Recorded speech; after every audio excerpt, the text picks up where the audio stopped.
Bonjour et bienvenue dans le 10e épisode du podcast Journal d'Endurance. Le week-end dernier, je me trouvais à Négrepelisse pour vous proposer un format de live disponible sur WhatsApp. J'ai suivi toute la journée les chevaux de la CEIO 2 étoiles, ce qui m'a permis de vous faire vivre la course presque en temps réel. Mais j'ai aussi eu le plaisir et la chance d'interviewer Guilherme Santos que vous avez déjà dû croiser dans le Vetgate de nombreuses courses. Guilherme Santos est vétérinaire brésilien et il y a plus de 20 ans maintenant, il a eu l'opportunité de voyager en Europe et surtout en France pour étayer ses connaissances sur les chevaux de sport et plus particulièrement sur la génétique. Il nous livre avec beaucoup de bienveillance sa profonde passion pour le cheval mais aussi sa vision globale de l'accompagnement du jeune cheval jusqu'à sa transformation en athlète. Allez, je vous laisse maintenant avec l'invité du jour. Bonjour Guilherme, merci beaucoup de m'accorder quelques minutes à Négrepelisse, on n'est pas très loin du Vetgate là. Est-ce que vous pourriez vous présenter pour commencer ? Oui, bonjour, non, monsieur, le plaisir c'est à moi. Vous imaginez que c'est très valorisant par un étranger, un véto étranger de participer à une séquence de podcast de ce niveau-là, donc je me suis très honoré. Mais surtout vous avez un super français, donc ce serait dommage de ne pas vous entendre. Ouais, non, c'est gentil. Bon, moi je suis, pour parler de moi, déjà je m'appelle Guilherme Santos, c'est la façon brésilienne de parler. Ok. En France, Guilherme Santos, comme je suis connu. Je suis fils, petit-fils, arrière-petit-fils d'éleveurs de chevaux et de vaches. Donc j'ai eu de la chance d'avoir une école en famille déjà, avant de faire des études vétérinaires dans l'université de São Paulo. Voilà, donc après il y a beaucoup de choses qui se sont passées. Moi j'ai toujours été très généraliste parce que moi j'aimais la vie autour du cheval. Donc moi j'ai travaillé pour connaître le cheval, c'était pas pour gagner ma vie. C'était toujours mon esprit et donc j'avais une curiosité qui me faisait marcher dans tous les sens. Alors mon père, c'est quelqu'un qui est très important dans ma vie parce qu'en fait c'est grâce à lui que cette passion est arrivée dans mon cœur. Mais lui, il était un peu fanatique par sa race de chevaux, des chevaux brésiliens. Et moi, je voulais absolument sortir de ça et puis avoir une culture assez large sur tout ce que je pouvais connaître dans le monde. Alors donc quand j'ai fini mes études vétérinaires, donc moi j'ai été appelé par mon père pour aller travailler dans la ferme parce qu'il y avait beaucoup de travail. On avait à l'époque une centaine de pollinières et puis gestion des étalons et enfin tout ça. Et moi j'ai dit qu'en sortant de l'école, moi j'avais rien appris à l'école, que tout ce que je savais, le peu que je savais sur le cheval, c'était appris avec lui et mon grand-père. Donc il fallait connaître les autres papas et les autres grands-pères ailleurs dans le monde entier pour élargir cette notion.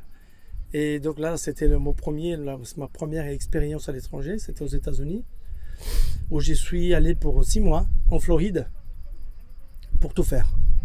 Alors donc aller dans une clinique vétérinaire de haut niveau, suivre un maréchal ferrant, un dentiste, travailler dans une ferme, dans un centre d'entraînement des chevaux de course. Et puis voilà, après je suis rentré au Brésil et je me suis vite marié et il fallait travailler. Donc voilà, je travaillais pour mon père et aussi pour pas mal d'autres clients. Donc je faisais un peu de reproduction et un peu du tout. Et ça s'était passé pendant 10 ans. Et voilà, c'était le moment de faire un nouveau arrêt et de vivre une nouvelle expérience parce que l'Amérique était faite. Et l'Amérique du Nord, c'est pas un exemple pour nous. C'est un modèle pour beaucoup de Brésiliens, mais c'est pas un modèle de travail pour nous parce que c'est une autre vie, c'est une autre économie. Et le monde du cheval aux États-Unis, c'est un monde de rêve, des fantaisies. Et qui s'adapte aux États-Unis à la culture américaine. Vous avez un exemple pour... qu'est-ce que vous appelez fantaisie ? Oui, parce que quand j'étais dans une clinique vétérinaire de haut niveau, moi j'ai assisté des opérations pour pas mal de choses, pour de petites choses, et des opérations qui au Brésil et puis qui ici en Europe, on fait à la maison de façon très simple et puis des fois avec beaucoup plus de succès. Okay. Alors donc aux États-Unis, moi les gens là, le milieu du cheval, les gens ils ont du moyen pour visiter toutes ces cliniques, donc il y a toute une économie qui marche et ça s'adaptait pas au Brésil. Okay. Avec les distances et tout ce qui ça nous ramenait comme coût, comme difficulté. Bon, après donc c'est pour ça que j'ai décidé de venir en Europe Et moi, je ne savais pas où, mais je profitais d'un accident de voiture qui m'a fait beaucoup réfléchir. Ok. Parce que je faisais plus de 10 000 km par mois. En tant que vétérinaire, pour votre travail. Voilà, pour aller visiter les clients à droite et à gauche. Et moi, je ne voyais pas de futur dans cette façon de travailler. Et donc, moi, j'ai décidé d'arrêter et puis de venir en Europe et de prendre une année sabbatique. Une année qui était un peu plus large qui est simplement une année. Parce que je suis venu en Europe, en Angleterre, en Allemagne, en Italie, en France, pour contacter les gens qui j'avais connus au Brésil.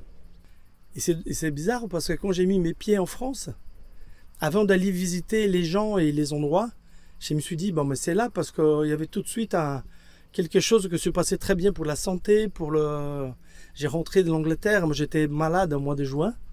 Et puis j'ai mis les pieds en France, puis au bout de 12 heures, moi j'étais plus malade. Je me disais, mais il y a quelque chose dans ce pays qui me va très bien. Et puis voilà, ça s'est confirmé après, avec tous les contacts, toutes les ouvertures que j'ai eues. Et c'est pour ça, à l'époque, j'étais à la SHF et à l'UNIC, des gens que j'avais croisés au Brésil, qui étaient venus au Brésil pour jauger les chevaux anglo-arabes, pour parler de promotion des chevaux et de l'élevage française. Et là, j'ai proposé une grosse période de stage.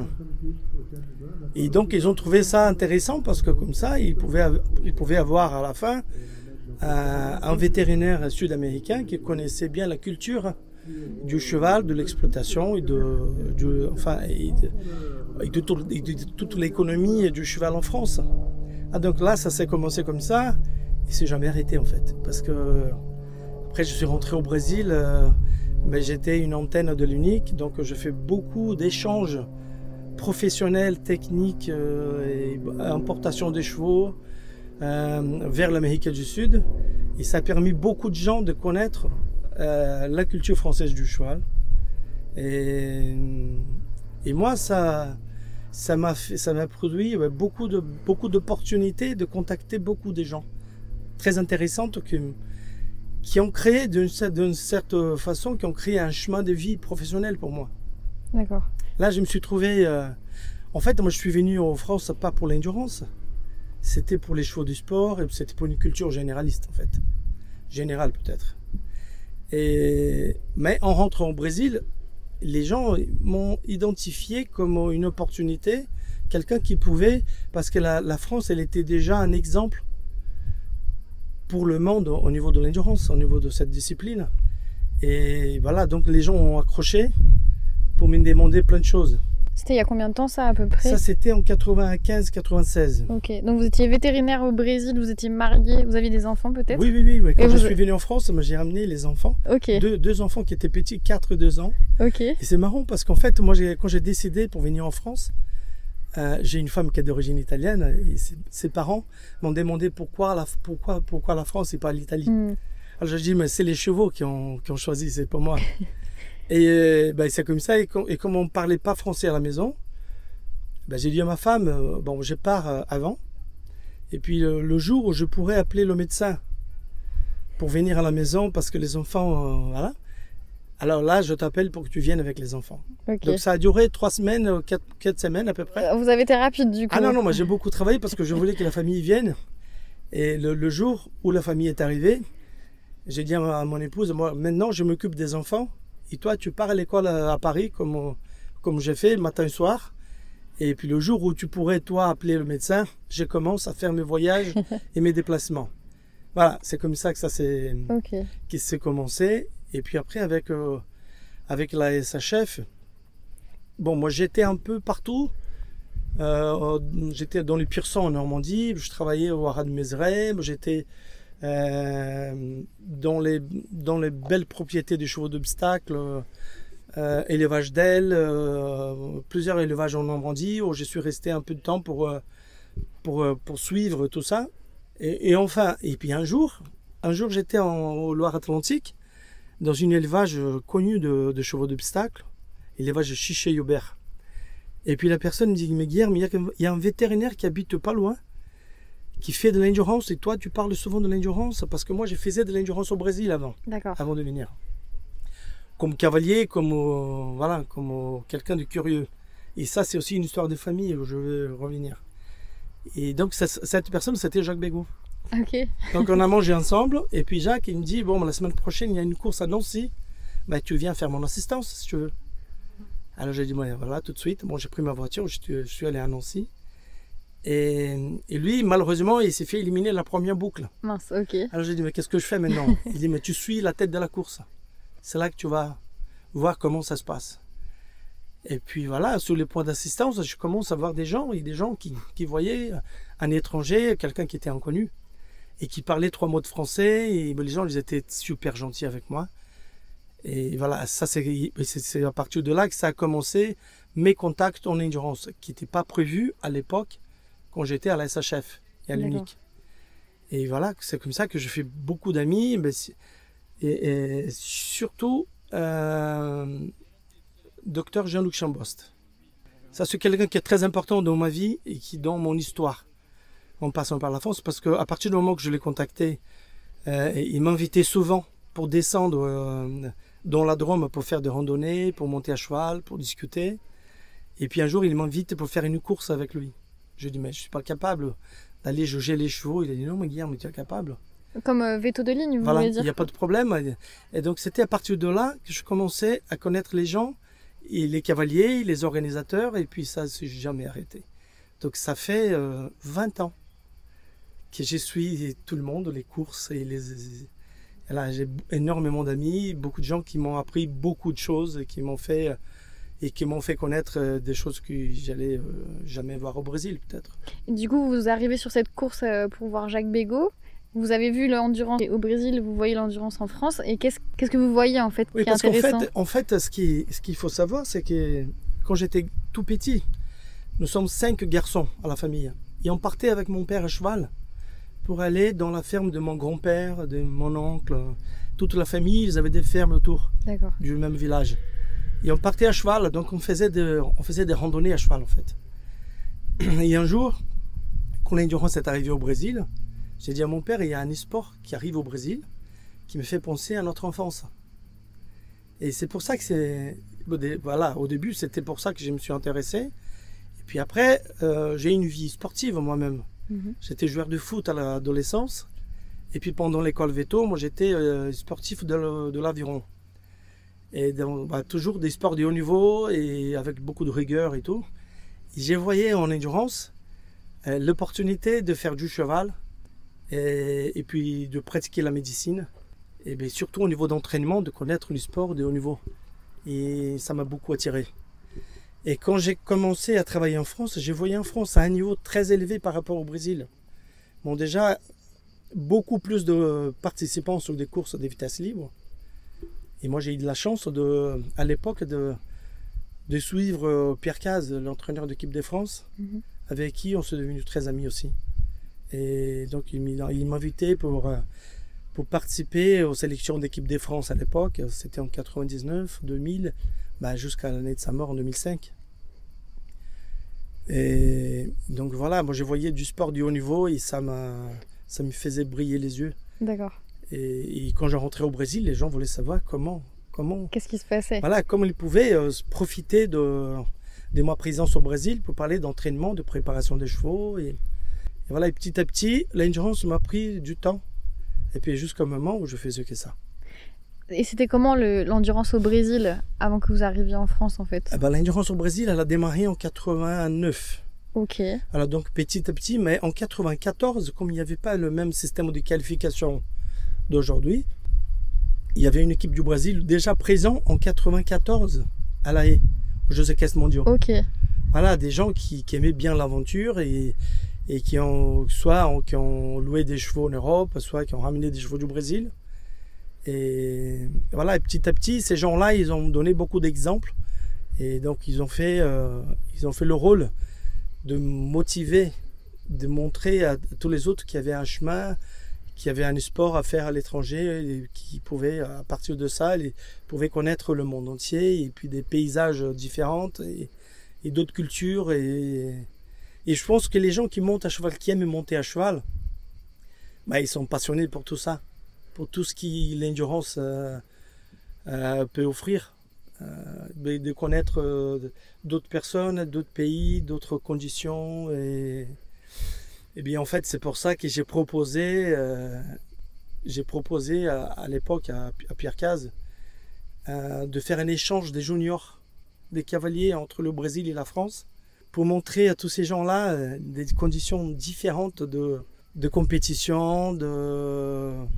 Et puis là, et ça on fait jusqu'à maintenant, on a toujours fait un petit peu. Et tous les bons cavaliers français, presque tous, étaient passés par le Brésil. Et ont vécu des expériences très intéressantes, comme les Brésiliens qui sont passés par ici. Et ça a fait développer le sport au Brésil. Surtout parce qu'après, les gens, ils ont compris que la France était un pays référence et qu'ils pouvaient améliorer l'élevage de chevaux au Brésil en faisant venir des étalons, de la sémence, de la génétique française. Et on a fait pas mal venir de chevaux et puis de la génétique. Donc, je pense qu'aujourd'hui, le Brésil a un réservoir de chevaux de très haute qualité qui sont pas connus dans le monde, mais surtout des origines françaises, des bonnes familles françaises. Parce que, comme j'étais sous les courses, je pouvais voir les chevaux et j'ai tamponné les carnets. Et puis même aujourd'hui, quand les chevaux ils arrivent pour faire un contrôle initial, avant de voir les vaccins et tout ça, et même les signalements, je vais sur le pédigré pour voir les origines, et puis après je vois le modèle, et puis après je suis la course, je tamponne le carnet. Et là, ça m'a permis de proposer à des Brésiliens de choisir des familles maternelles, des grandes classes françaises pour améliorer la qualité des chevaux brésiliens. Donc voilà, nous vivons dans un pays où il fait très chaud. Donc l'endurance, elle n'est pas développée partout parce que il y a des conditions climatiques qui sont vraiment difficiles. Donc il y a quatre régions où ça existe. Et il y a des moments de haut et de bas. On a eu le Covid, on a eu autre chose. Mais je pense qu'on n'a pas énormément développé au niveau du nombre. Mais techniquement, je pense qu'on a un bon niveau mondial aujourd'hui. Grâce à tout ça, à ces échanges de cavaliers, à ces échanges professionnels et surtout l'importation de la génétique. D'accord. Vous étiez mandaté par la fédération brésilienne pour développer cette endurance au Brésil ou vous faisiez ça comme ça auprès des gens que vous connaissiez? Non, le Brésil c'est un pays d'initiative privée, on dirait. Ok. Et moi je faisais ça et puis après la fédération elle a compris qu'il y avait quelqu'un qui pouvait rendre de service au pays. Et oui. Et c'est pour ça que j'ai pas mal participé de beaucoup de programmes des formations et puis d'évolution du sport au Brésil et puis jusqu'à aujourd'hui en fait. D'accord. En faisant soit chef d'équipe sur les championnats ou en faisant des programmes, des échanges comme ça, comme on fait avec les juniors et tout ça. Sauf cette année, parce que cette année c'est le championnat du monde à Montpazier. Montpazier c'est l'extension de ma famille. Parce que ça fait une quinzaine d'années, parce que les enfants Lafort, ils ont fait ces échanges, donc ils sont passés par la maison. Et ma fille, à 15 ans, elle est venue chez eux pour monter à cheval pendant un petit moment. Donc on se connaît depuis très longtemps, et puis ça fait un moment que j'y participe de cette commission vétérinaire. Donc quand ils ont demandé que je vienne et que je sois dans l'équipe vétérinaire, j'étais obligé de dire à la fédération brésilienne que je ne pouvais pas les accompagner cette année, parce qu'entre l'institution et puis les amis, il n'y avait pas photo. C'est vrai. Donc j'allais rester avec mes amis. Et la fédération, si elle s'intéresse, je peux revenir après le championnat du monde. Mais Montpazier, il n'y avait pas question de ne pas répondre aux appels. Ah oui, complètement. Ok. Du coup, vous arrivez en France pour voir les premières courses d'endurance. Qu'est-ce que vous voyez qu'est-ce que vous apprenez en fait des cavaliers d'endurance français quand vous arrivez? 96, à Nancy, il y avait déjà beaucoup de monde. Hein. Il y avait presque une centaine de chevaux. Ah waouh, ok. Oui, après Nancy, moi j'étais sur plusieurs courses. J'ai fait, comme ça avait pas marché avec Jacques pour Nancy, il a dit oui, non, mais tu viens à Rambouillet, après tu viens à Florac, après tu viens à tout ça. On a fait quelques courses et c'est des très beaux souvenirs. Et puis à l'époque, il y avait un bon paquet de chevaux et donc il était toujours très bien placé. Et ça m'a permis de voir les courses... au niveau de la tête des courses, donc les meilleurs cavaliers, les meilleurs chevaux. Et non, mais c'était impressionnant parce que il y avait déjà une petite centaine de chevaux qui faisaient des courses des 130 km. Donc il y avait de la compétition, donc il y avait de la technique. Et, bon, j'ai vu que les selles, le matériel, les chevaux, c'était pas du tout les mêmes qu'on voyait au Brésil. Parce qu'au début d'Endurance au Brésil, les gens ils utilisaient des selles américaines. Ah oui. Parce que le modèle c'était Valérie Canavi à l'époque. Une cavalière américaine qui a fait 2 fois championne du monde. Ok. C'était le modèle un peu mondial, mais surtout pour les Brésiliens. Et donc c'était une selle un peu western, une façon de monter complètement différente. Ici c'était plutôt sportif, avec des selles anglaises, des selles de chevaux du sport, et avec une façon de monter, de s'habiller complètement différente. Donc je suis tombé amoureux tout de suite, parce que dans l'Amérique, les chevaux trottaient sur les courses. Et puis ici, ça galopait fort. Okay. Il y avait du sprint, il y avait de la vraie compétition. Pourquoi ils trottaient? Mais parce que le terrain aussi s'y prêtait plus. Parce que c'était un petit peu je pense que ça faisait partie de la culture américaine, au niveau de trajet, au niveau de chevaux, parce que les chevaux arabes, c'était les chevaux récupérés des chevaux de show, des lignées de chevaux de show. Et c'est plutôt des chevaux qui trottent plutôt que galopent, qui ont des modèles différents, qui ont des dos différents, qui sont beaucoup plus à l'aise au trotting qu'au galop. Mais en France, avec l'utilisation de cheval anglo-arabe, de cheval d'émission arabe, et puis toute la tradition des chevaux de course en France, donc c'était pas du tout le même modèle. Et bon, les courses, et après il y avait cette culture des pistes équestres, qui permettaient les chevaux de galoper, et donc c'était pas du tout la même chose. Et puis je me disais, bon, ça m'intéresse comme sport. Ok. Et après les Brésiliens, ils étaient excités pour savoir comment je pouvais les aider. Donc il y a eu une bonne évolution. Donc on a fait avec ça, et puis avec le résultat des échanges des juniors, on a commencé à participer des podiums dans des championnats. Au début avec les juniors. Et puis maintenant, les juniors sont seniors. Et donc, ça a fait améliorer aussi la qualité des équipes seniors du Brésil. Malgré nos difficultés pour voyager les chevaux depuis des années à cause d'un problème sanitaire. Donc, on est obligé de faire un tour par l'Argentine. D'accord. Donc, il y a pas beaucoup de monde qui sont prêts à faire tous ces efforts financiers et puis pour amener des chevaux en Europe. Aujourd'hui, pour emmener un cheval du Brésil à la France, par exemple, il faut faire quoi du coup? Oui, il faut qu'on passe par l'Argentine en Uruguay, puis on fait une quarantaine de 3 mois. Ah oui. Ouais. Bon, ça fait des années qu'on essaye de trouver la solution. Ça, c'est à cause de la morve. C'est une maladie qui n'existe plus en Europe. Et puis, donc, c'est des maladies qui sont importantes. Une fois qu'il s'est diagnostiqué dans un pays, le pays il est obligé de passer cette information au monde entier, pour que les gens se protègent au niveau sanitaire. Bien sûr. Alors après, le monde, chaque pays a sa façon de libérer le transit des chevaux par rapport à certaines procédures, des examens, enfin plein de choses. On peut aller aux États-Unis et refaire des tests en arrivant, donc pendant 1 semaine, 15 jours. Mais l'Europe n'accepte pas pour l'instant. À moins qu'on passe par l'Uruguay et l'Argentine et qu'on refasse des tests et des tests et des tests. Mais normalement, ça doit se résoudre, parce que les gens ils m'avaient même dit que ça serait peut-être possible pour Montpazier d'amener des chevaux du Brésil. Oui, j'allais dire. Donc comment on a qualifié des chevaux au Brésil pour les amener. Et puis à la fin, c'était juste. Donc on a décidé de ne pas faire ce déplacement. Mais j'espère que ça va se régler très vite, et comme ça, le monde, l'Europe va pouvoir connaître le vrai niveau des chevaux brésiliens et de l'endurance au Brésil actuelle. D'accord. Vous m'aviez dit au téléphone, quand on s'est eu, que vous transformiez le cheval en cheval de sport, je crois. Je sais plus le terme que vous aviez utilisé. Est-ce que vous pouvez m'expliquer ça? Oui, c'est pour ça. Bon, déjà, j'étais très attiré pour aller connaître toutes les races des chevaux et toutes les activités, surtout les activités sportives. Et puis après, quand j'étais en France, j'ai eu de la chance de travailler à la SHF. Donc ils m'ont accepté dans le jury de chevaux du sport. Alors c'était un jury qui se déplaçait par toute la France pour jauger les modèles et les allures de jeunes chevaux du sport.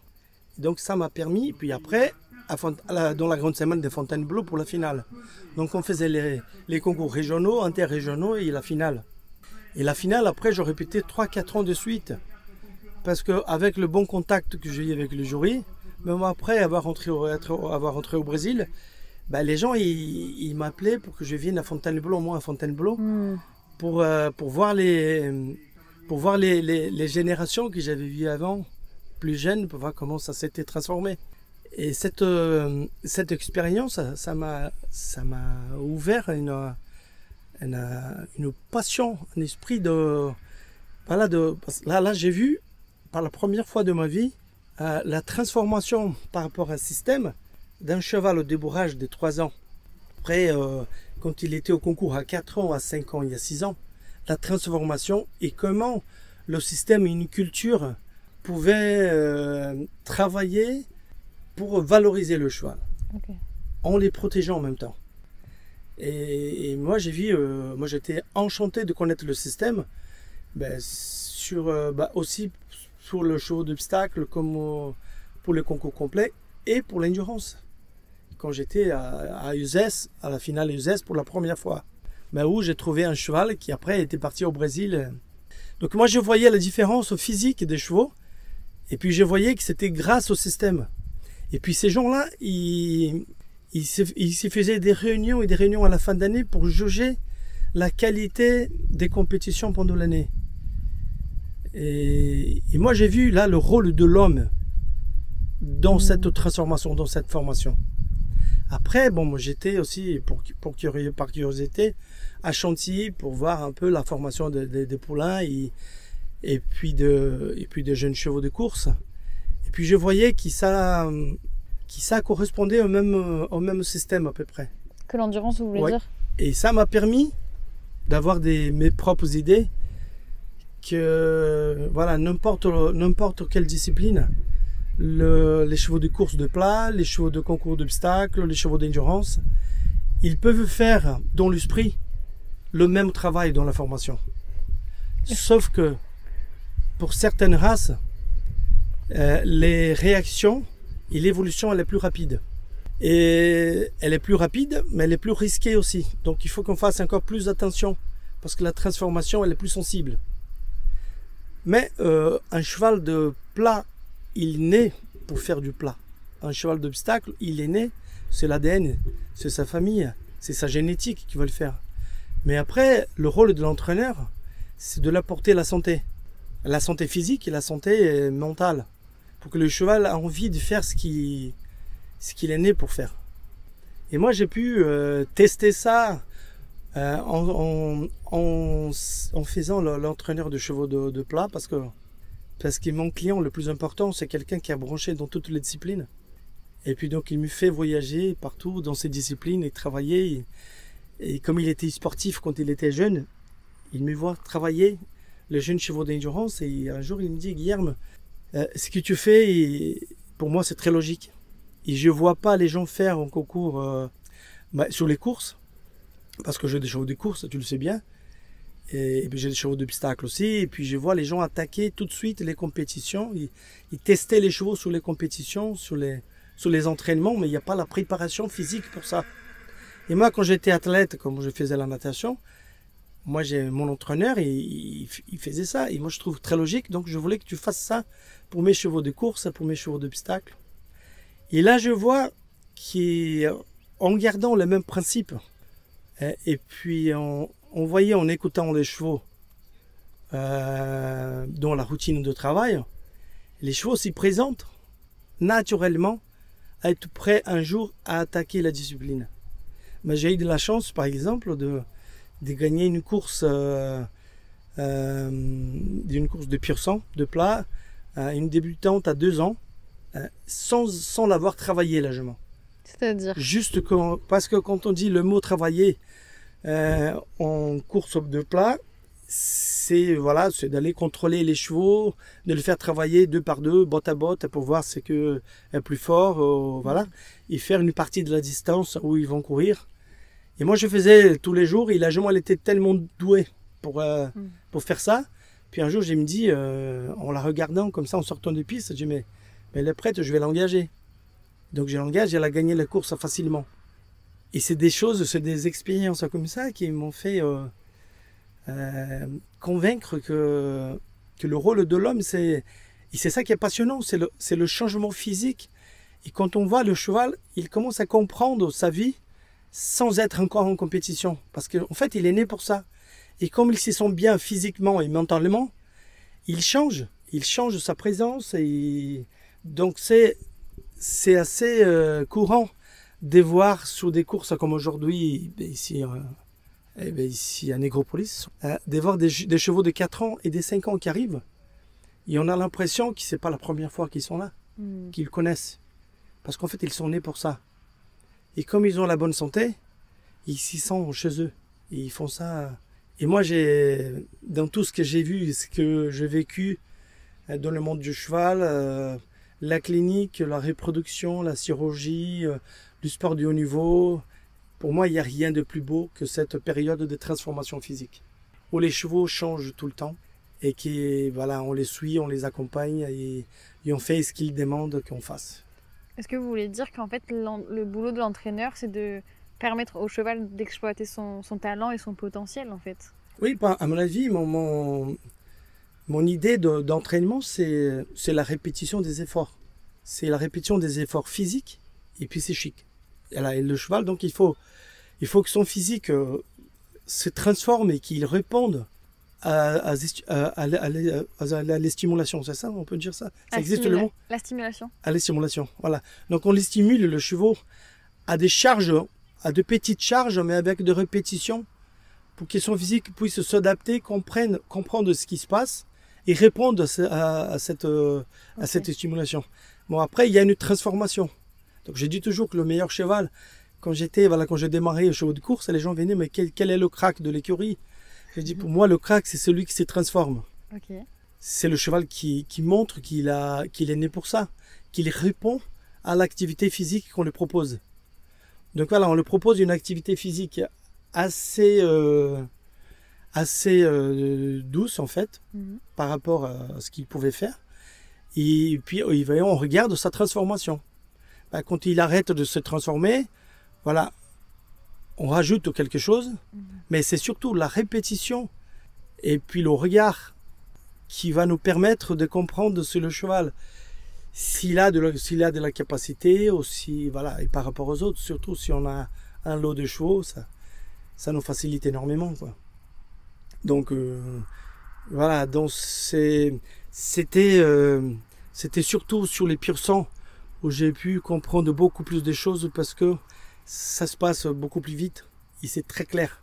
La transformation physique. Voilà, la transformation physique du cheval et quand ils ne sont pas d'accord, quand on exagère aussi, c'est très clair et ils parlent beaucoup plus clair et ils s'y montrent même physiquement, soit très rustique, soit très fragile. D'accord. Et ça nous apprend beaucoup de choses. Ça nous met la vraie mesure de travailler et de respecter son moment. Et quand ils sont prêts, ils sont prêts. Est-ce que le fait d'avoir travaillé avec des pur sang anglais qui sont donc un peu plus fragiles que les pur sang arabes, a priori, ça vous a appris pour travailler les chevaux d'endurance ensuite? Oui, complètement. Sauf que voilà, les pur sang, c'est beaucoup plus fin. La ligne est beaucoup plus fine. Voilà, donc on peut pas. J'ai donné l'exemple d'une pouliche qui a gagné à 2 ans sans avoir travaillé, mais j'ai aussi un exemple d'une pouliche qui suivait pas la même charge de travail que les autres. Et la charge, elle n'était pas très importante. Et donc moi, au début, ça m'a fait penser qu'elle n'était pas bonne. Et puis après, quand j'ai diminué sa charge de travail, elle a pu se développer. Et puis après, c'était la meilleure de toutes. Okay. Celle qui a gagné le groupe 1, c'est elle qui a été exportée aux États-Unis. Et c'est elle qui m'a guidé, en fait. Donc moi, je ne pouvais pas imaginer. Au début, quand les gens disaient, mais quelle est la meilleure? J'ai dit, mais moi, je ne sais pas quelle est la meilleure, mais la pire, c'est cette baie, là. Et en fait, c'était la baie la meilleure de toutes. Oh, wow. Parce qu'un jour, elle m'a montré que c'était trop pour elle, là, ce que je proposais tous les jours. Parce que vous avez su les comprendre, en fait. Oui, parce qu'en fait, il faut regarder les chevaux tous les jours. Il faut regarder comment ils mangent, comment ils jouent, comment ils sortent, s'ils sont heureux, s'ils ne sont pas heureux. Là, après, il y a beaucoup de poésie dans l'entraînement de chevaux. Hein. Et c'est pour ça que les femmes sont douées, en fait. Ah oui, vous croyez? Il y a une sensibilité beaucoup plus importante, hein, surtout dans cette discipline. Je pense que là, ce côté maternel de la femme, ça protège beaucoup les chevaux. Et les chevaux, quand ils sont en protection, ils se relâchent, ils produisent beaucoup mieux, ils ont la performance, et ça respire plus facilement, c'est beaucoup plus décontracté, c'est beaucoup plus délié, c'est beaucoup plus souple. Et ça donne de la vitesse, ça donne de la durée, ça donne beaucoup de choses. Et voilà, donc il faut proposer et observer. Les jeunes chevaux, proposer voilà, la répétition toujours, mais en petite charge. Mais beaucoup d'observations. Beaucoup d'observations parce qu'il fallait trouver voilà, la charge idéale pour chaque cheval et pour laisser le cheval se développer parce que comme il est jeune, il a besoin de l'énergie pour travailler, mais il a aussi besoin de l'énergie pour se développer. C'est pas fini. Voilà, c'est pour ça que pour moi, ça c'est le thème le plus passionnant chez le cheval. C'est ça parce qu'il y a des changements tout le temps. Et il n'y a pas de routine. À partir du moment qu'un cheval est prêt, qu'il est au haut niveau, il faut le préparer pour courir. Mais il y a plus de changements et dans son travail. Mais par contre, sur les jeunes chevaux, il y a toujours quelque chose. D'accord. De temps en temps, il y a des transformations qui se font comme ça. Mais c'est toujours le cheval qui va devant l'homme. C'est pas l'homme qui tire le cheval vers l'avant. Ça, c'est mon idée. Hein. Ce que je parle là, c'est complètement mon idée. Mais c'est ce que ma vie m'a appris et que j'essaye de faire un peu tous les jours. Et j'ai eu de bons résultats de mes chevaux d'endurance à l'étranger. Et je suis très fier de ne jamais avoir mis un cheval à la retraite par des contusions physiques ou quelque chose comme ça. Okay. Je suis très fier de ça et même avec des chevaux qui ont fait des bons résultats et puis voilà. Donc à mon avis, ça c'est dû à tous ces efforts et à la patience de les travailler à l'âge de jeune. Quoi. Pour vous, un cheval d'endurance, il doit commencer à travailler quand à peu près? Je pense que c'est particulier. Bon, j'ai eu des juments que j'ai préféré de faire saillir à 3 ans, et puis d'autres que je voulais pas faire saillir et puis débourrer non plus, et puis d'autres que j'ai voulu débourrer. J'ai choisi de débourrer à 2 ans et demi. D'accord. Faire une débourrage voilà, très lente, très douce, et puis après le remettre dans le pré pour une longue période. Et voilà, ça c'est le cheval qui dit, hein, c'est le cheval qui demande, et puis on est esclave de ça. Si on essaye de faire le cheval comme on voulait, si on essaye de deviner ce qu'il va être, on fait souvent de bêtises. Et on passe à côté de beaucoup de bonnes choses, je trouve. Quel est votre rôle, vous, en tant que vétérinaire, pour accompagner ces chevaux dans ce changement, dans cette croissance, justement? Moi, mon rôle, c'est de monter à cheval avec les gens qui entraînent. C'est vrai? Oui. Vous-même, vous montez avec eux? Oui, oui. Il n'y a pas un cheval d'endurance que j'ai jamais monté. Il n'y a pas un cheval d'endurance que j'ai entraîné sur des parcours que je ne connaissais pas. D'accord. Et puis après, même avec les chevaux d'obstacle aujourd'hui, les chevaux de course, je partais à cheval derrière. Okay. Pour les voir trotter, pour les voir au petit galop de chasse, je faisais à côté. Pour les chevaux d'endurance, moi je fais des parcours avec, mais je suis toujours derrière pour voir comment ça fonctionne de derrière. Et puis les chevaux d'obstacle, pareil, quand ils font des parcours à l'extérieur, mais je suis à cheval aussi derrière pour voir comment ça se passe, s'ils ont le bon geste, s'ils sont bien, si ça correspond à ce que je veux au niveau de l'exercice et puis du geste du cheval. Mais vous devez avoir un regard très global alors pour essayer même d'aller comprendre le geste. J'ai un regard de quelqu'un qui est fanatique pour ça, qui est très passionné. Okay. Et puis quand je suis à cheval, j'ai jamais le téléphone portable dans la poche, jamais. Et puis ça me fait encore plaisir de faire ça. Et ça fait beaucoup de temps. Et de voir les chevaux quand ils attaquent une colline et qu'ils ont le bon geste, qu'ils arrivent à baisser la tête, travailler avec le dos et en liberté et de façon symétrique. Et puis c'est pas évident que ça se passe au début, et c'est pas évident que ça se passe après les concours, soit les concours épiques, soit les courses d'endurance, parce qu'après, dans la vitesse et dans l'effort, c'est le cheval qui choisit comment fonctionner. Et on les récupère souvent un peu tordus, et puis on a besoin de revenir à la base, et puis de travailler au pas, et de travailler des façons lentes et longues pour récupérer Et voilà, la motivation et puis après son physique de façon complète. Mais du coup, vous vous restreignez pas en tant que vétérinaire au côté que médical en fait, si je comprends bien. Ah, mais moi je déteste le côté médical. D'accord. Je déteste. Moi je vais jusqu'au bout pour les éviter. D'accord. Je vais jusqu'au bout. Moi je pense il y a beaucoup de choses que la charge de travail, voilà, déjà la bonne charge de travail, elle a pu construire une rusticité. Pour moi, c'est un patrimoine important pour le cheval. Et puis après, savoir composer le repos avec le travail et les compétitions. Pour moi, il y a un rôle. Et puis si le cheval il est bien dans sa tête, et au niveau de son immunité, il est beaucoup plus résistant aussi. Donc voilà, moi je préfère investir beaucoup sur ça. Parce qu'à partir du moment qu'on est obligé de donner un médicament, c'est plus l'homme qui s'occupe du cheval. C'est le médicament qui est dans son métabolisme. C'est plus l'homme qui conduit, qui décide, Ok. Donc voilà, j'évite voilà, à la limite que je peux éviter. D'accord. Vous avez des chevaux, vous, actuellement, à l'entraînement? Oui, j'ai des chevaux. Ouais, j'ai des chevaux d'endurance et... Au Brésil, du coup? Au Brésil. Voilà, au Brésil. Et puis après, j'avais... Mais avec mon physique et mon poids, je monte pas en concours. Je monte à l'entraînement. Et moi, j'avais ma fille qui montait en compétition, qui montait très bien d'ailleurs. Mais qu'en 2018, elle a décidé de partir, de faire un cours d'architecture en Italie. Il va aller depuis, elle n'est plus jamais rentrée.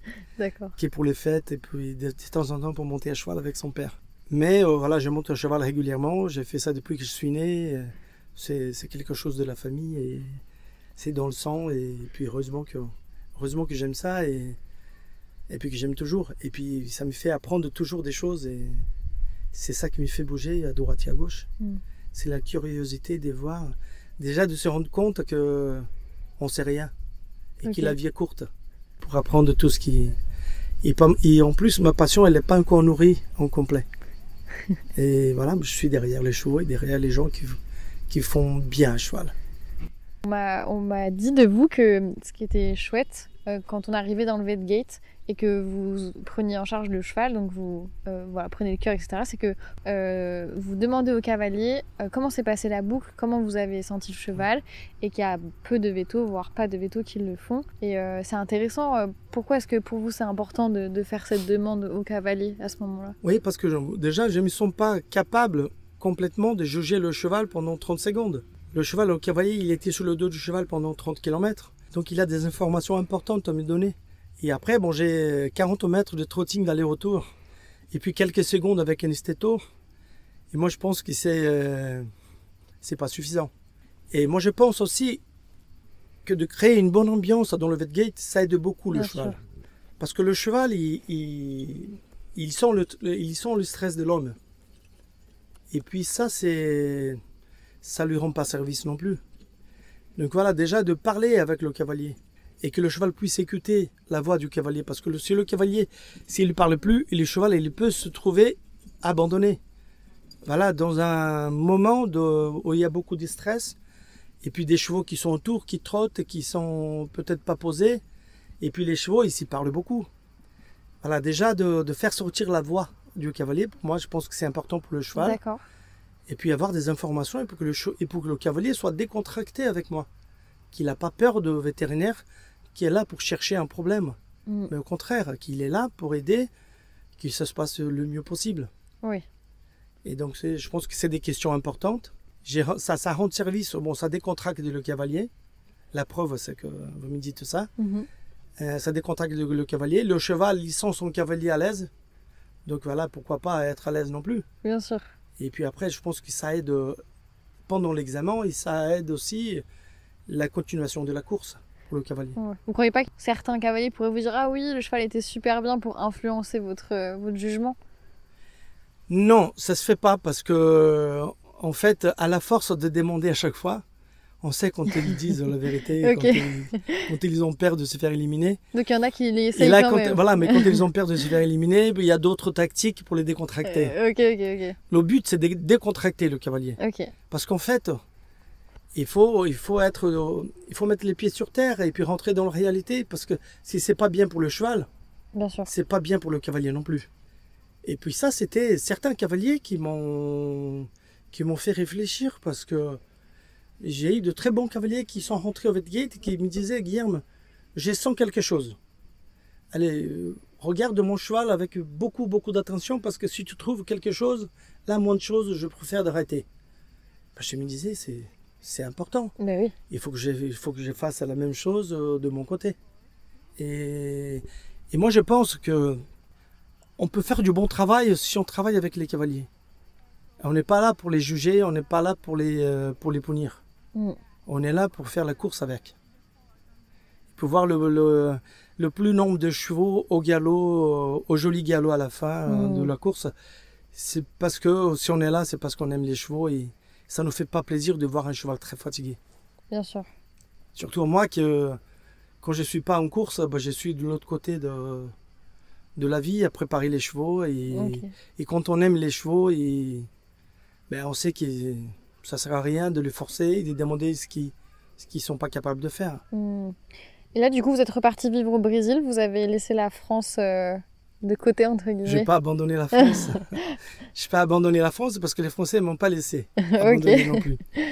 Et puis voilà, donc c'est un pays que j'adore, où il y a une culture du cheval qui j'aime beaucoup, que je respecte beaucoup. C'est celle qui est c'est la plus proche de mes convictions. C'est un pays qui m'a appris beaucoup de choses. C'est un pays où il y a des gens où j'ai fait des amis qui vont rester pour toute la vie. Et donc, il faut que j'y revienne, soit pour voir les chevaux, soit pour y voir les amis. D'accord. Et puis aussi pour voir l'évolution du cheval.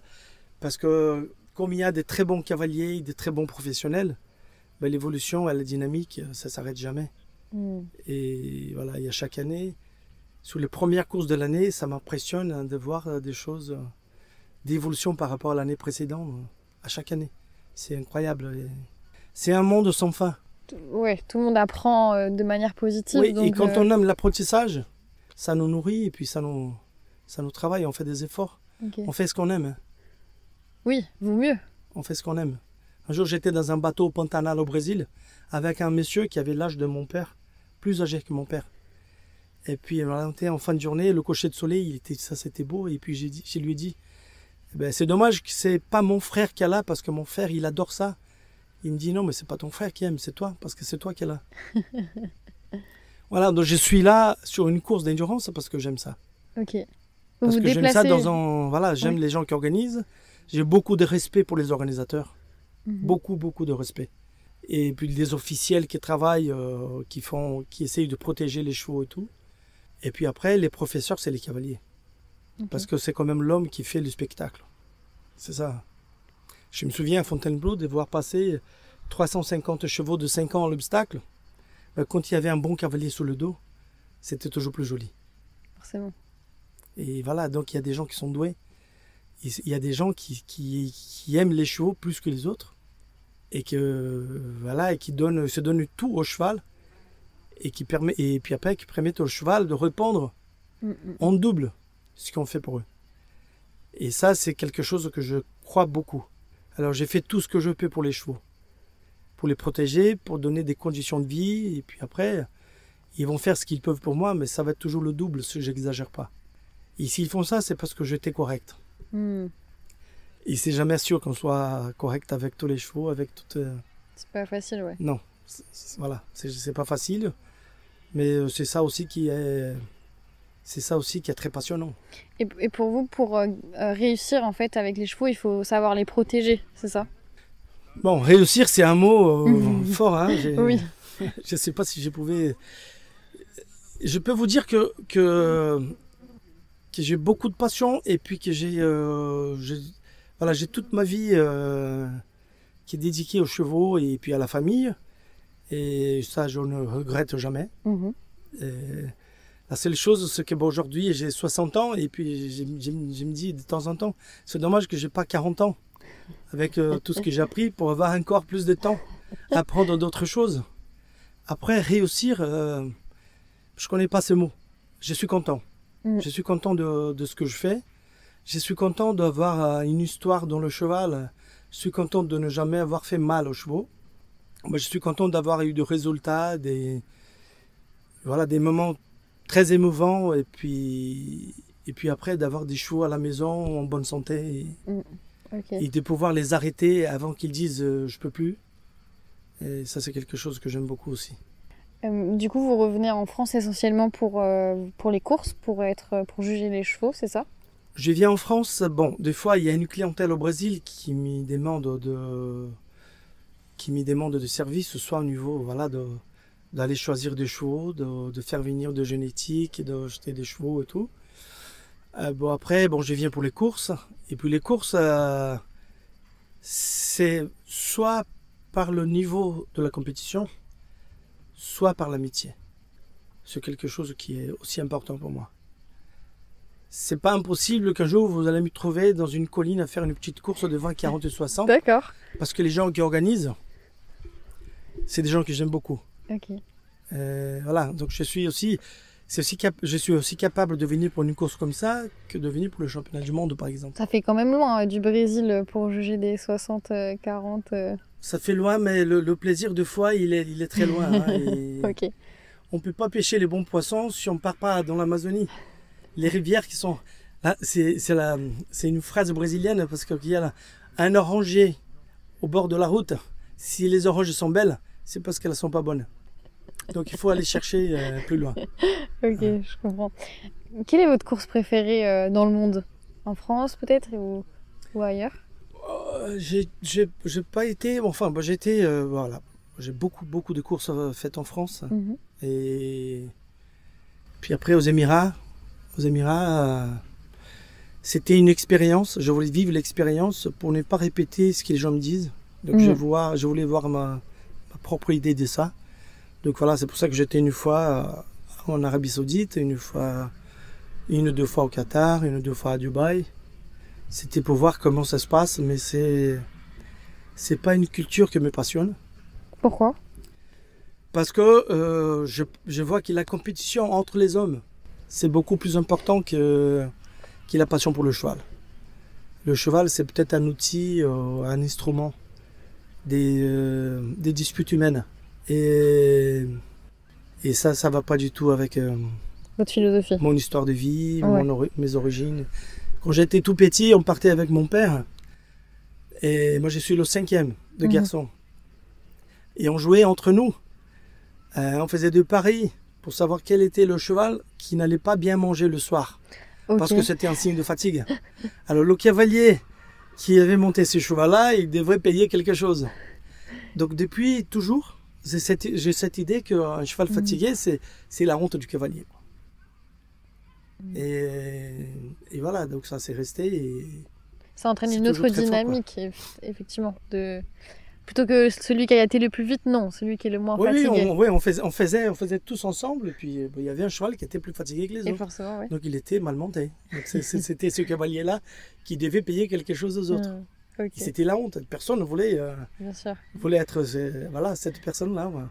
Et pour moi, parce qu'on aimait les chevaux, et ça faisait du mal de les voir aux écuries le soir et qui refusaient la nourriture. D'accord. C'était de ma faute que ça se passe comme ça. Donc le cheval il souffre et je pense qu'il n'a pas besoin de souffrir pour aller faire de très bons résultats dans des hautes compétitions. Je suis sûr et certain. Ok. Alors du coup, est-ce qu'il y a une course en particulier que vous vous souviendrez très longtemps? La première. La première? Ma première course, c'était le 3 jours du Pilat. Et la deuxième, c'était ici à Négropolis. Moi, je pensais que j'étais pas capable de juger. C'était en 2003. D'accord. En France. Et puis après, j'ai beaucoup des souvenirs de toutes les courses. Parce qu'en fait, ce qui me fait venir sur les courses, voilà, d'abord, c'est les organisateurs. C'est l'amitié. S'ils pensent que je suis intéressant sur le pôle vétérinaire, ça me fait déjà un grand plaisir. Et puis après, de revenir et de voir les chevaux, et de voir de l'autre compétition de haut niveau, c'est encore du plaisir. Donc je ne pouvais pas dire que cette compétition, celle-là, elle est la plus importante parce que je serai pas juste. Je serai pas juste. Là, cette année, je refuse de travailler avec la fédération pour être dans l'équipe de Montpazier, comme je serais capable de faire ça pour d'autres courses en France, où j'ai aussi de très très bons contacts, comme à Castelsarga, comme à Rambouillet, comme à Fontainebleau, comme à Compiègne, comme plein d'autres, voilà. Et je peux pas choisir. Hein, D'accord. Je ne sens pas à l'aise. Là. Ok. Comment ça s'organise l'endurance au Brésil aujourd'hui? Est-ce que c'est comme la France? Est-ce qu'il y a des amateurs, des professionnels? Oui, ben la France, c'est une référence, comme je vous ai dit. Je veux dire, est-ce qu'il y a beaucoup d'amateurs, plus qu'en France par exemple? Ou est-ce qu'il y a plus de professionnels? Et non, la grosse différence, c'est le nombre de professionnels. D'accord. Mais là, c'est soit des gens qui ont des fermes et qui ont des élevages des chevaux, donc la famille est passionnée, donc les gens font des courses, tout ça pour le plaisir. Soit c'est des gens qui aiment la compétition et qui achètent des chevaux et qui les mettent sur des centres d'entraînement. C'est les Parisiens, en fait, qui viennent monter sur les courses. Et les chevaux qui viennent des centres d'entraînement avec l'assistance et tout, et puis les gens payent le service. D'accord. Et ils montent le samedi pour le week-end, pour se faire plaisir et s'entraîner. Et puis après, ils montent en course. Donc les professionnels, c'est les gens qui préparent les chevaux. C'est pas les gens qui montent en course. Ok. Est-ce qu'il y a autant de ventes de chevaux vers les Émirats, par exemple? Non, mais déjà, à cause de ce problème sanitaire, ça devient très compliqué. Donc le commerce, il est interne. Il est interne des éleveurs vers le cavalier, vers les utilisateurs, on dirait. Il n'y a pas de commerce à l'étranger, c'est très rare. Par contre, les chevaux, quand ils viennent en Europe, ils ont de qualité, ils montrent leur qualité. Et puis après, les Brésiliens, c'est pas des professionnels, donc ils ont du mal à vendre les chevaux. Ils aiment bien les garder, puis donc ils ont accédé à ces niveaux-là. Donc maintenant, il faut profiter. Donc il n'y a pas de commerce vers les Émirats, il y a un commerce interne en fait. D'accord. Ok, c'est super intéressant. Est-ce que vous voulez parler d'un truc en particulier? Non, moi déjà de remercier tous les organisateurs et les cavaliers qui m'ont bien reçu en France et bien accueilli en France, soit sur les courses, soit chez eux, pour me présenter les élevages, m'inviter pour monter à cheval. Donc voilà, c'est peut-être la seule opportunité qui me présente dans la vie de remercier tous ces gens-là. Depuis des années, moi déjà la SHF qui m'avait bien reçu et qui m'avait accepté dans son équipe et qui m'ont proposé cette vie, qui m'ont proportionné beaucoup d'apprentissage. Certains vétérinaires qui m'ont toujours bien reçu dans les espaces de VetGate. En parlant spécialement de Jean-Luc Chambost, Alain Boiron, et Marc Maillet, Grégoire Guiros,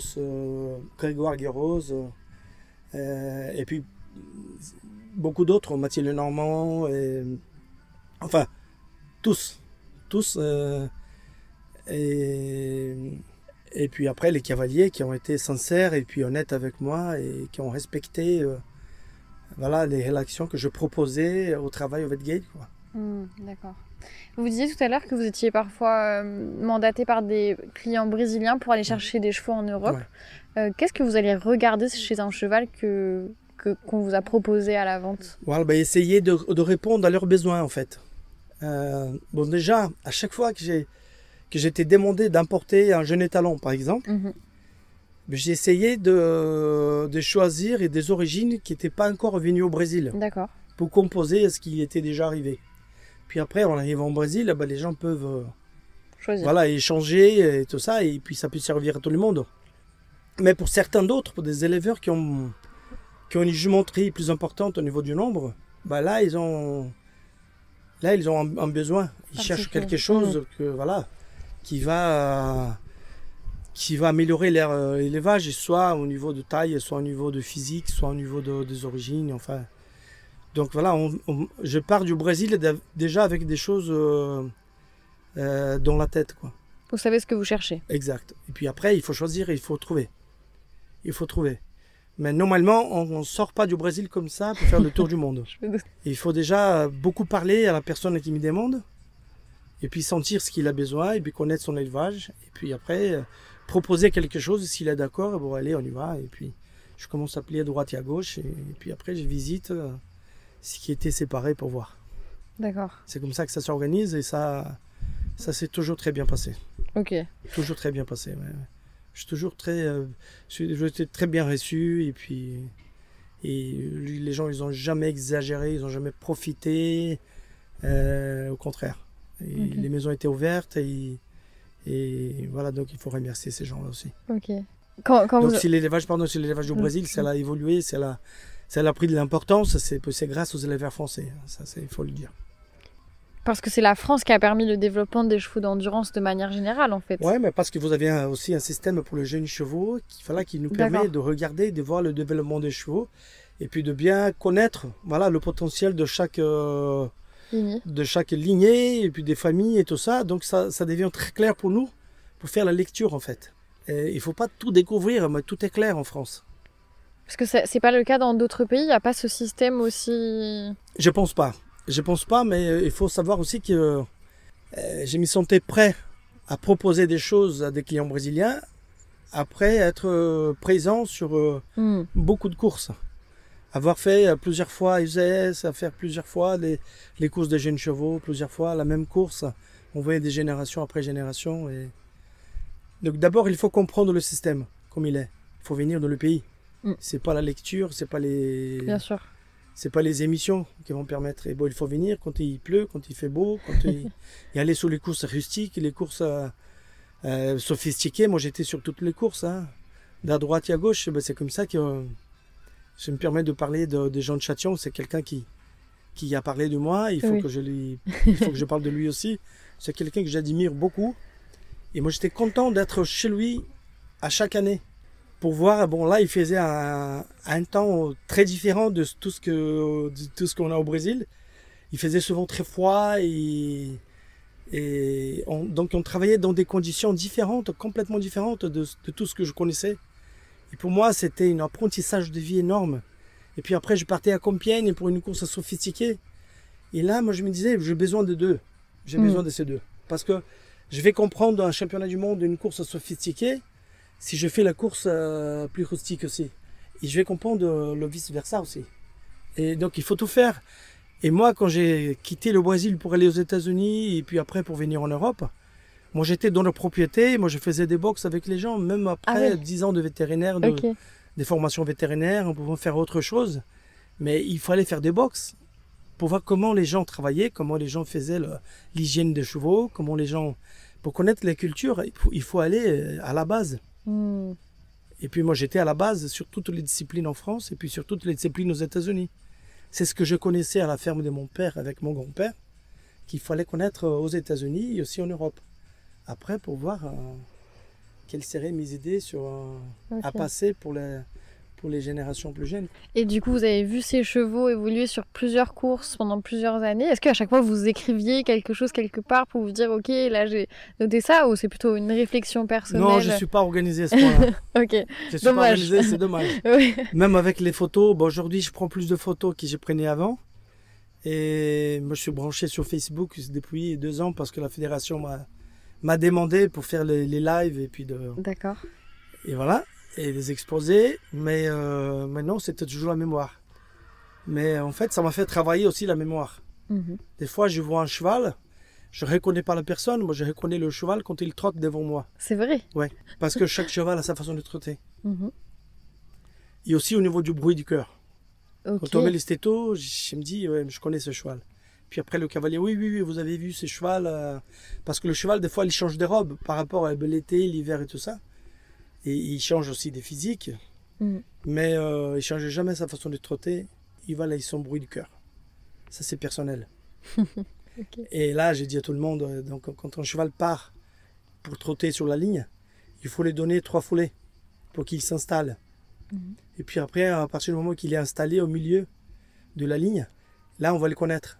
Parce qu'il trotte avec ses conditions, avec ses forces et avec son physique. C'est pour ça que chaque cheval a sa façon de trotter. Donc si je garde ça dans la mémoire, ça me permet de fois de retrouver des chevaux et puis de reconnaître des chevaux et ça me fait plaisir de les revoir. Est-ce que vous avez vu des évolutions des chevaux français que vous avez vu dans les années 2000 à maintenant? Qu'est-ce que vous voyez comme changement? Énormément. Hein. Déjà la vitesse. Ok. Déjà la vitesse. Bon, il y a eu tout un changement. Il y a eu un changement de piste. Il y a eu un changement des chevaux parce que les gens, la course, les gens cherchent la vitesse. Aussi en endurance qu'au plat. Les étalons les plus valorisés, c'est les étalons qui apportent de la vitesse. C'est pas les étalons qui durent plus longtemps en course. C'est les chevaux qui sont capables de gagner. Et puis ça, et pour aller vers cette sélection, là on ramène aussi beaucoup de soucis. Parce qu'on gagne et on perd. Okay. On gagne en performance et on perd en rusticité, en durabilité. Et ça c'est intéressant parce que si on s'y rend pas compte, si on prend pas de recul, on va vers la vitesse et puis on va vers un cheval qui fonctionne plus après. Et ça c'est le travail du professionnel. Et puis c'est là qu'on voit certains professionnels qui sont souvent sous les podiums, qui sont souvent bien classés, avec des chevaux différents. Parce qu'ils ont trouvé l'équilibre entre tout ça en fait. Parce que c'est les gens qui sont capables de faire la lecture du cheval et de respecter sa capacité. Et quand on respecte la capacité d'un cheval, il peut toujours évoluer. Il peut faire toujours un peu plus. Mais si on dépasse la ligne et si on rentre dans le rouge, ils vont plutôt rétrograder qu'évoluer. Et ces gens-là, c'est des gens qui ont des sensations plus fines que les autres. Okay. Et ça, c'est beau à voir parce que je me permets de dire que des fois, ça me fait sourire quand je vois un cheval partir au trotting sur la ligne. Quand je vois que le cheval, il est heureux, qu'il est libre, qu'il fait ça avec le plaisir. Et voilà, qu'il fait un défilé parce qu'il est fier de lui et qu'il est en course en même temps. Mais ça, c'est quelque chose... c'est la même sensation de boire un très bon verre de vin. C'est un plaisir qui n'a pas de définition pour moi. Et là, il y a certaines personnes qui ont cette capacité de sortir ça d'un cheval. Le plaisir de compétir, le plaisir de courir, le plaisir de se montrer. Quels seraient vos conseils pour justement apprendre à aller chercher ça chez le cheval? Comment on pourrait développer ça chez soi? Parce que parfois, effectivement, il y a des personnes chez qui c'est très inné, d'autres, cette sensibilité, elle est moins présente. Qu'est-ce qu'il faut regarder? Qu'est-ce qu'il faut mettre en place peut-être? Je pense que c'est déjà, le moteur, c'est la passion. Okay. S'il n'y a pas la passion, parce que je vois sur tous les bons cavaliers que j'ai eu au Brésil, ils avaient une chose en commun. Ils aimaient les chevaux, ils aimaient les animaux. D'accord. Ils aimaient les animaux plus que la compétition. Et après, les bons résultats en compétition, c'était conséquence du respect, de l'amour. Parce que quand il y a le respect et l'amour, le cheval, il comprend, il répond. Et voilà, donc déjà, essayez de respecter, observer, et puis de ne pas penser que... Moi, je pense qu'il faut pas tirer le cheval vers l'avant. Il faut les suivre, il faut essayer de l'écouter, et puis essayer de s'approcher des gens qui ont ces mêmes sentiments. Parce que pour certaines personnes, ça c'est de la poésie. Hein. Certaines personnes disent oui, non, moi Guilherme, avec sa façon de penser, sa façon de faire, je préfère d'aller très fort et puis de voir. Et puis de voir si le cheval s'il est capable, et puis de le faire un peu souffrir pour qu'il soit adapté à la souffrance. Moi, je ne crois pas à ça. Je ne crois pas à ça parce que j'ai eu des chevaux qui ont gagné des choses importantes. Je pars du Brésil avec une jument pour faire un championnat du monde en Italie. La jument a les meilleures conditions en Italie. On faisait un voyage incroyable. En avion, camion, myosite, tout ça. Mais après c'est parce qu'elle était formée comme ça, dans cet esprit-là. Et puis là, le jour, elle a tout donné. Elle a tout donné parce que quand on fait avec le cheval et quand on le laisse parler et quand on le laisse se prononcer, il fait avec. Après, il y a une liaison entre le cheval et la personne. C'est quelque chose qui devient magique quand on voit certains cavaliers comme Elisabeth Verte, l'allemande qui fait du dressage, on a l'impression qu'il y a une seule pièce. Le cheval et la personne. Comment le cheval est capable, on ne la voit pas bouger. Et le cheval, il fait des merveilles sur des mouvements impressionnants. Et puis la délicatesse d'un cavalier, quand il fait un parcours d'obstacles, on ne les voit pas travailler, le cheval il est toujours en équilibre. Un cheval en endurance, voilà, un cheval qui arrive au Vetgate, qui est propre, qui trotte bien, décontracté, et qui avait galopé sous les cailloux, en descente, en montée, sur les virages. C'est parce qu'il y avait quelqu'un au-dessus qui l'avait déjà préparé pour ça, et qui le protégeait sur la piste. Donc voilà, c'est ce que je pense qu'il faut s'approcher des gens comme nous, comme on voulait être, et puis essayer d'apprendre avec. Ça me questionne. Est-ce que vous ne croyez pas qu'il y a une nécessité de former en fait, c'est vrai pour les athlètes humains, aussi chevaux, du coup, parce que ça reste des athlètes, de les former à résister, entre guillemets, à la douleur. Vous comprenez ce que je veux dire? Oui. À s'adapter, en fait, aussi aux conditions qui sont moins faciles. Oui, moi je pense qu'après ils ont le droit de se reposer après les courses. Bien sûr. Mais sur les courses, il faut qu'on le laisse faire, il faut qu'ils fassent ce qu'ils sont capables de faire. Et dans la préparation, à mon avis, moi j'étais le seul entraîneur de chevaux de course au Brésil qui ne travaillait pas avec le chronomètre. Dans le système brésilien, en Amérique, soit aux États-Unis jusqu'en Argentine, les chevaux de course sont travaillés au chronomètre. Oui, en Australie aussi, je crois. Voilà. Et quand j'ai travaillé mes chevaux, et puis les gens se disaient, oui, non, mais vous allez faire quoi avec ça? Et moi, j'avais une autre éducation, j'avais un autre avis de choses. Et moi, je voyais les chevaux, et puis j'essayais de provoquer les chevaux en les faisant jouer entre eux à l'entraînement. Et puis après, quand ils étaient prêts au niveau du dessin, du physique, et du poids de corps et tout, je me disais, moi maintenant, il faut qu'ils aillent sur les courses pour voir s'ils sont capables. Donc c'est sur les courses qu'ils vont montrer ce qu'ils sont capables de faire. Il n'y a rien à faire. Il n'y a rien à gagner à l'entraînement. Il n'y a rien à gagner à l'entraînement. C'est la préparation pour la compétition. Donc on ne sait jamais ce qu'ils vont faire à la compétition, à l'entraînement. Il ne faut pas qu'on essaye d'arriver à ces niveaux-là pour être sûr qu'ils seront capables. Parce que peut-être qu'ils vont voir la conséquence de l'entraînement forcé sur la course. Et puis là, ils ne vont pas être bons. Oui. Ils ne vont pas être bons parce qu'au niveau d'entraînement, ça c'était trop fort. Combien de fois j'ai entendu les cavaliers parler en interview après une course qu'ils n'attendaient pas de gagner. C'était la première 120 km et qu'ils n'attendaient pas de gagner parce qu'ils n'attendaient pas, parce qu'ils étaient complètement focalisés sur le cheval. Et pour savoir si le cheval était capable de faire. Et c'est le cheval qui disait, je suis capable. Mais si tu es capable, vas-y, je te laisse faire. Et puis cette relation homme-cheval, ça se crée à l'entraînement. Et ça se crée aussi dans le respect des horaires, de l'hygiène, de la nourriture, de l'eau propre. Et puis de comprendre qu'est-ce que peut faire le cheval le plus heureux possible. En fait, se détacher du chronomètre, ça permet de valoriser le feeling, le ressenti qu'on a avec le cheval. Oui, on a toujours entendu parler qu'une personne qui n'a pas la vision, qu'elle a beaucoup plus de sensibilité après. Et voilà, je pense je ne sais pas si c'est le bon exemple, mais à mon avis, les chevaux, il faut qu'ils aient la bonne vie. Pour qu'ils aient la bonne vie, il ne faut pas qu'ils soient anxieux. Pour qu'ils ne soient pas anxieux, il faut que les choses se répètent aux mêmes horaires tous les jours. Comme ça, ils savent qu'ils vont manger, qu'ils vont boire, qu'ils vont dormir et qu'ils vont travailler. À partir du moment qu'ils connaissent cette répétition, ils connaissent les horaires de leur vie, ils se reposent. Ils dorment, ils sont protégés. Mais là, ils commencent à avoir plus de force, plus de moyens. Et là, ils se développent.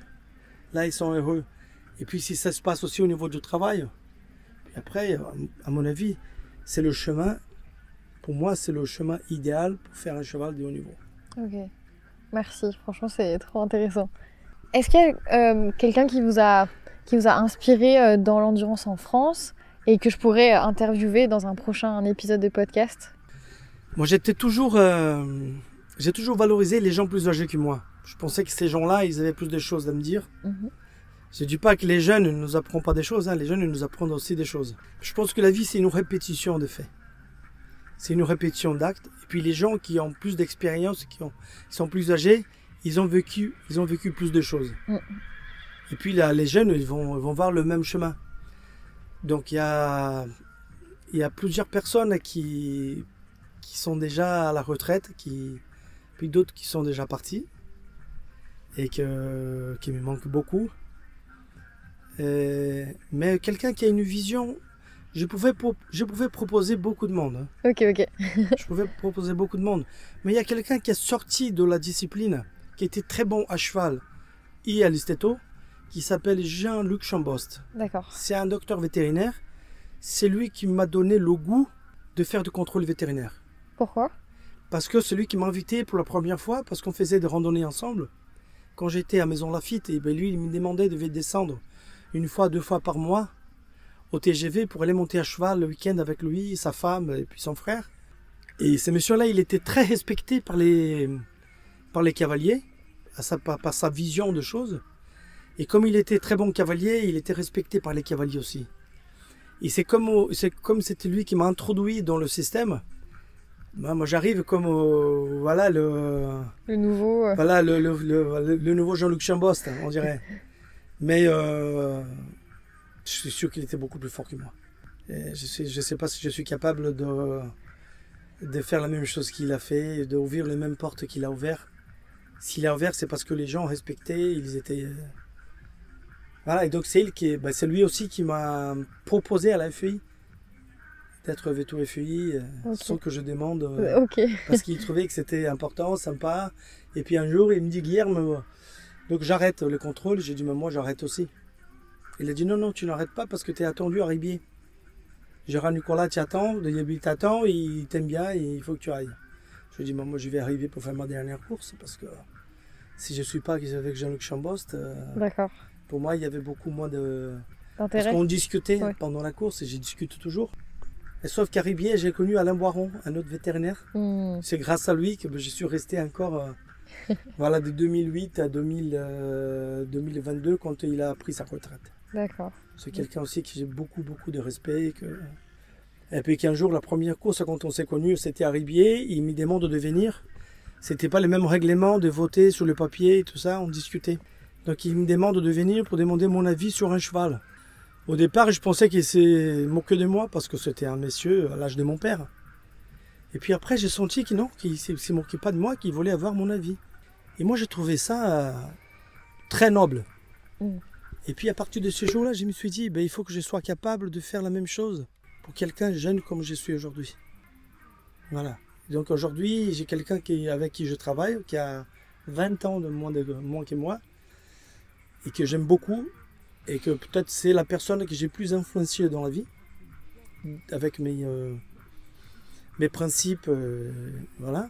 Et puis je lui dis un jour que j'espère que quand il aura mon âge, qu'il puisse rencontrer quelqu'un comme lui à son âge aujourd'hui. D'accord. Parce que je pense que ça, c'est très important. L'échange, c'est intéressant. Les chocs de génération. Bien sûr. Ça, c'est très important. Ok. Bon, merci beaucoup. C'était tellement intéressant. J'aurais pu poser encore 1000 questions, mais on va s'arrêter là, je pense. Ouais, non, mais c'est moi qui remercie.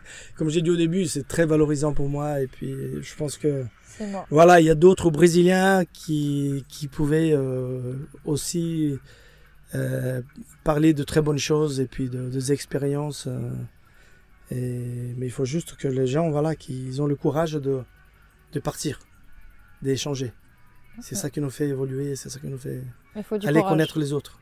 Il faut du courage pour ça. Voilà, il faut du courage et puis déjà pour accepter les gens. J'ai fait peut-être un dernier exemple. Moi j'étais à Pompadour. J'étais invité pour juger le concours un gloire arabe de 3 ans. Le concours national à Fontainebleau, à Pompadour. Et moi j'étais, en même temps qu'il y avait le concours des allures, des modèles allures, il y avait aussi des compétitions pour les amateurs et tout. Moi j'étais dans une table à manger tout seul.